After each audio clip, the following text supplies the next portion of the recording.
What's up, everyone? Afternoon. Lovely day as you see out here. Take a look. It's a little bright though.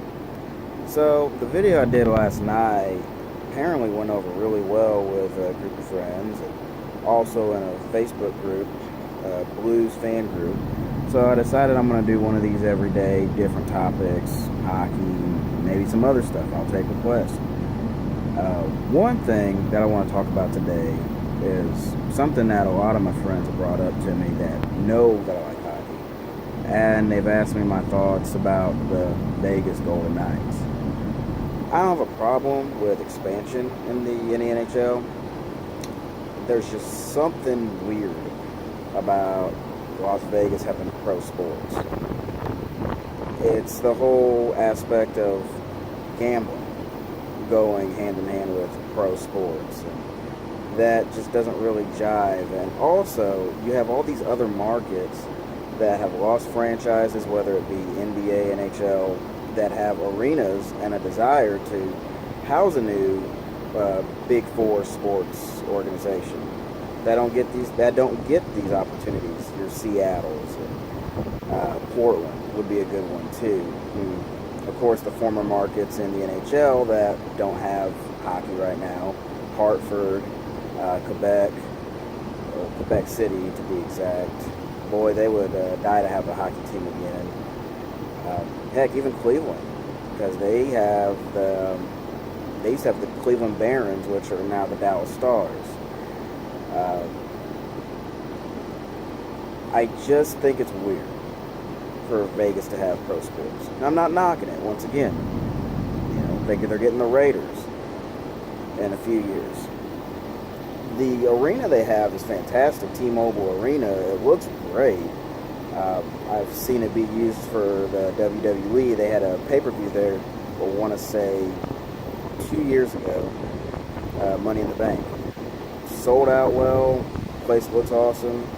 And clearly it's built for hockey. That's really, really cool. The team, however, I don't think they're going to be all that good in year one. I want them to be competitive. I mean, they'll be playing the Coyotes. They're in the same division as them, and at least you got that going. And Vancouver, because they're garbage too. I just think that like a city like Hartford, who has that built-in legacy of fans with the Whalers, the Brass Bonanza, all that, and they had the American Hockey League's Connecticut Whale. That's an established stronghold for hockey. You could do that and it would be easy. I mean, you're starting grassroots in a place that is new to the idea of having hockey be a mainstream sport in their city. Now, I say that to say this.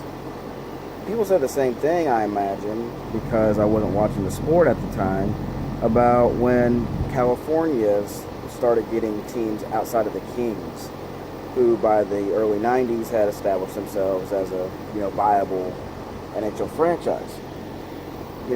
They're probably saying about San Jose and Anaheim. Of course, Anaheim had the Mighty Ducks and the logo, which was deemed too Disney, too hokey. And then you got the Sharks wearing teal. That's not a manly hockey color or whatever the hell. And then Florida. That probably was the biggest one. You're putting a cold weather sport in a warm weather state.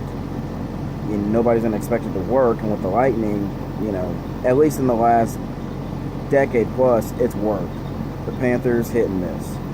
I remember a few years ago, actually, their opening night, home opener, only drew, I think, about 11,000 people for a season opener. Usually that's the one guaranteed sellout of the year for any team. People were yelling, move them to Hartford, rename them the Whalers. Not a bad idea, but hey, at least Florida does have some talent. Other markets have proved to work that are the non-traditionals, Nashville, Columbus. People forget that hockey's big in Ohio because college hockey is really big in Ohio. So that one was not as bad. When they moved the Whalers to North Carolina, which is a definite college sports state, it didn't sell initially. They made the finals a couple times, won a Stanley Cup. That place gets loud. But they've been dead last in attendance, I think, the last 3 years. And have a good competitive team with a really good young defense. And some pretty good front-end talent, but they still finish last in attendance. The building stinks. They don't make a lot of money. Maybe moving them to Quebec and bringing the Nordiques back wouldn't be the worst idea. I saw some of the expansion draft. You know, everybody has a player from their favorite team that got taken. We lost David Perron. Well, I think we'll play in a top 6 role for Vegas. The big one was Marc-Andre Fleury leaving the only team he's ever known. He's been with the Penguins for 13 years.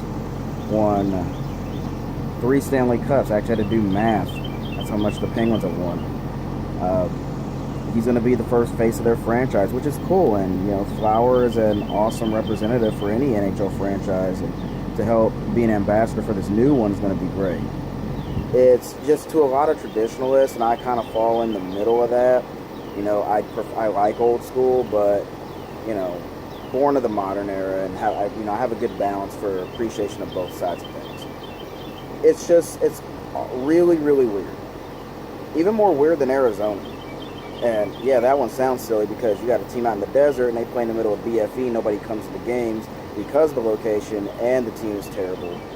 But when they first came to Arizona in 96, 97 from Winnipeg, that team was an immediate draw, playoff team. Everything was good. Vegas isn't making the playoffs in their first year, so I don't even see them being like the Florida Panthers in their early existence, and the Lightning getting to the playoffs in their 3rd year, and in Florida's case, getting to the finals in their 3rd year. I don't see that happening at all. Things are too tough in the Pacific because they're walking right into Edmonton, Anaheim. If the Kings get their stuff straight, then you got to deal with them, and Calgary. Vegas is going to have a rough go with things. I hope that they draw well. I think with Austin Matthews being from that area, you know, Arizona, Nevada area, it'll help, showing that, hey, we can produce kids out of this area to play hockey and they can be great. I just bet the Coyotes wish they had him instead of Toronto. We'll just see how things go after the honeymoon phase and see how well that their new fans travel to road games in the West, because you got to go to Western Canada and you got the short trips to California, but when they come play Central teams that are in the middle of the country, you know, your St. Louis and Dallas and Chicago, and even Detroit, when they go out and, you know, they'll have a game at the new Little Caesars Pizza Arena against the Red Wings. We'll see. We'll have to see how well they travel. There's a lot of factors into determining whether the Golden Knights are good on ice. I don't think they will be. We'll see if they draw and travel well. A lot of traditionalists, old schoolers, aren't keen on the idea. The uniforms, let's get to that real quick. Not a fan. I've seen a lot worse. I mean, the Gordon's Fishermen with the Islanders, and the Wild Wing jersey with the Mighty Ducks and Burger King, whatever the hell they were trying to do there in LA. I've seen a lot worse, but the colors don't really match up. But then again, nobody pays to watch a team, you know, skate around in unis just to say, hey, they're ugly. It's not why we watch hockey. But I'm not a fan of them from a visual standpoint with their jerseys.